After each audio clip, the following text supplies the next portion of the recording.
중요 정보입니다. 소상공인 정책자금인 7천만원 청년고용 연계자금과 1억원 소공인 특화자금 공고가 나왔습니다.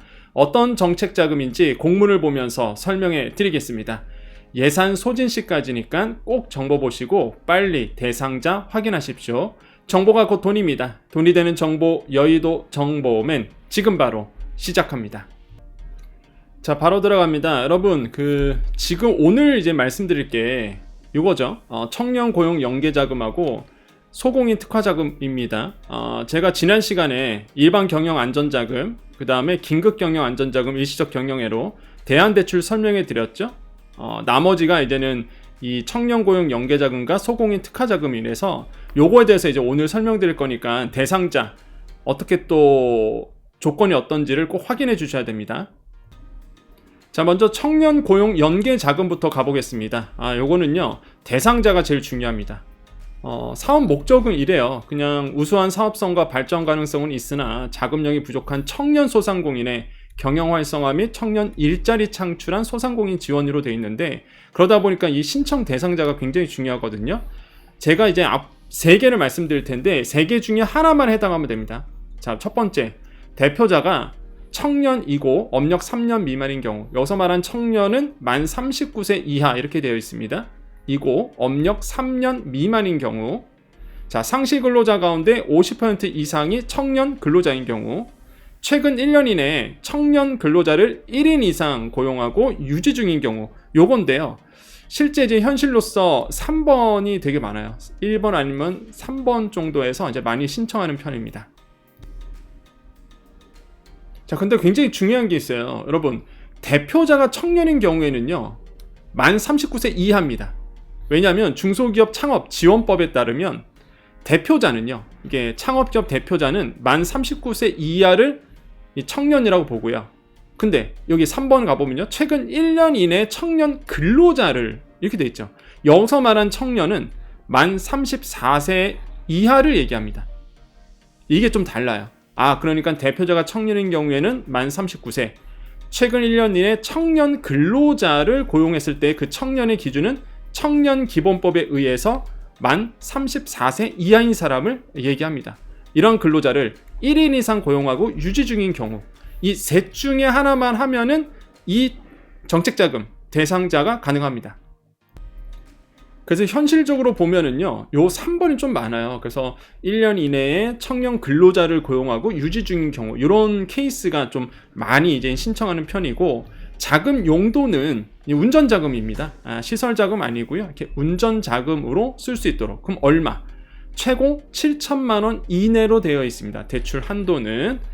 자, 그런데 이 대출 한도를 좀 물어보시는 분들이 있는데, 여기 써져 있습니다. 보시면은 동일 기업에 대한 운전자금 잔액 한도는요, 자금 종류 및 지급 연도와 무관하게 총 5억 원이에요. 시설자금은 10억 원 이내. 그런데 여기에는 직접대출 잔액 포함 이렇게 되어 있습니다. 이것도 잘 기억하고 계셔야 돼요. 아시겠죠? 자, 그러면 이제 대출 금리가 중요한데, 정책자금 기준금리 해서 가산 없습니다. 그래서 정책자금 기준금리죠. 자, 금리 확인하러 가겠습니다.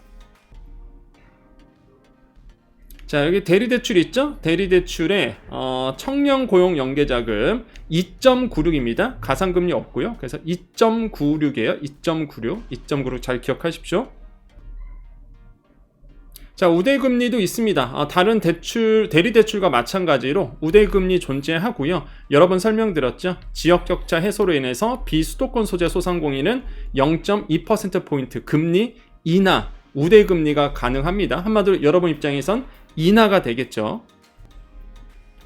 대출 기간은 5년이고요. 2년 거치 후 3년 분할 상환으로 되어 있습니다. 이거는 뭐 다른 대리대출과 똑같죠. 신청 기간 1월 5일 10시부터 지금 들어가고 있고요. 예산 소진 시까지니까 여러분 꼭 대상자 확인하시고 신청하십시오. 자, 대리대출이다 보니까 여러분 지금 안 되면 1분기께 안 되면 여러분 2분기까지 기다리셔야 돼요. 그 2분기는 언제냐? 4월 6일입니다. 청년고용연계 자금이. 그렇기 때문에 빨리 신청하는 게 낫고요. 장애인 기업 자금은 이제 마감됐네요, 벌써. 그렇기 때문에 여러분 분기별로 나오는 겁니다. 분기별로 기억해 주시고요. 그 다음에 이제는 소공인 특화자금 가볼게요. 소공인 특화자금은 좀 다르죠. 이때는 연으로 갑니다. 그래서 1월 5일부터 시작을 하고 예산 소진시까지예요. 이거는 분기 이런 거 없습니다. 그냥 쭉 가는 거예요. 쭉. 그래서 소공인 특화 자금이 뭔지 이제 설명드릴게요. 자, 소공인 특화 자금 가보겠습니다. 자, 공문 보면은요 이렇게 돼 있죠. 사업 목적, 숙련 기술 기반의 이제 제조업 등을 영위하는 소상공인의 성장 기반 조성을 위한 자금이다. 자, 보시면은 딱 아시겠죠. 아, 그 대상자가 누구다? 제조업을 영위하는 이렇게 돼 있습니다. 이게 핵심이죠. 소공인 특화 자금은 이름 그대로예요. 소상공인이 아닙니다. 대상이 소공인이에요. 소공인. 자, 이게 큰 차이입니다. 제가 이거를 왜 강조드리냐면 여러분 이제는 정책 자금을 정확하게 알고 계셔야 내가 할지 말지가 판단이 되는 겁니다. 매년 나오다 보니까 명확하게 지금 정확하게 알고 계세요. 아, 소공인 특화 자금은 뭐다? 제조업을 영위하는 소공인이다. 자, 여기서 말한 소공인은요 10인 미만 제조업을 영위하는 개인 또는 법인 사업자를 우리가 소공인이라고 얘기합니다. 소상공인이 아니에요. 소상공인은 제조업 이런 거 상관없습니다. 소공인은 제조업을 영위하는 개인 또는 법인 사업자다. 그래서 소공인 특화 자금은 뭐다? 제조업이다. 이렇게 기억하시면 되겠죠.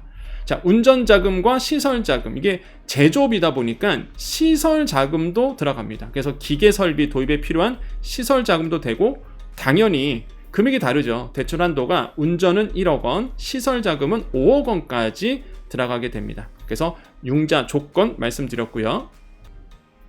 자, 대출 금리는 정책 자금 기준금리 플러스 가상금리가 있죠. 0.6%포인트. 그럼 이제는 아까 우리가 봤죠. 2.96이 기준금리고 거기에서 0.6%를 더하셔야 됩니다. 그럼 어떻게 해요? 3.56%가 되겠죠. 뭐 시장 금리보다는 낮죠. 이게 정책자금이다 보니까. 한번 볼까요? 자, 소공인 특화자금 여기 있습니다. 그리고 3.56 잘 기억하시고요. 여기 3.56. 네, 우대금리 똑같습니다. 아까 설명드린 대로 우대금리 그대로 정책우대, 정책 배려, 사회 안전망, 성실 상환, 지역 격차 해소, 비수도권 이렇게 되어 있고요. 대출 기간 운전 5년, 시설 8년으로 되어 있고요. 다 거치가 있네요. 신청 기간 1월 5일부터고 예산 소진 시까지 되어 있습니다. 그렇기 때문에 소공인이신 분들은 다른 예산보다 이게 좀 경쟁력이 덜 철하니까 이 소공인 특화 자금으로 신청하시는 것이 훨씬 더 이제 유리하다라고 말씀을 드리겠습니다. 동일하게 이제 대리 대출이다 보니까 보증서와 신용담보불로 나눠지고 대부분이 아마 이제 보증서부 대출로 들어가게 되죠. 자, 정리해 보겠습니다. 그래서 우리가 지금 하나하나씩 다 알아봤어요. 이제 다 설명드렸죠. 일반 경영 안전자금 설명드렸고요. 청년 고용 연계자금 설명드렸고, 긴급 경영 안전자금, 일시적 경영회로, 소공인 특화, 대안대출. 이제 대리 대출에 대해서 제가 이제 날짜별로 다 이제 설명이 들었습니다. 정보 못 보신 분들 어제 영상, 그제 영상 이렇게 이제 보시면 확인이 가능하고요. 자, 그럼 많은 분들이 또 질문 주시는 게 집적 대출 언제 들어가냐? 말씀드렸죠. 12일부터입니다. 1월 12일, 그 다음에 또 많은 분들이 지금 많은 관심이 있는 신용취약 소상공인 자금은 19일부터. 그래서 1분기 접수 일정이 1월, 2월, 3월 끊어서 들어가니까 준비를 집적대출은 잘 해놓으시고 양이 근데 많지 않습니다. 그래서 아마 바로 나가버리죠. 그래서 1월, 2월, 3월. 그래서 집적대출은 월마다, 대리대출은 분기마다.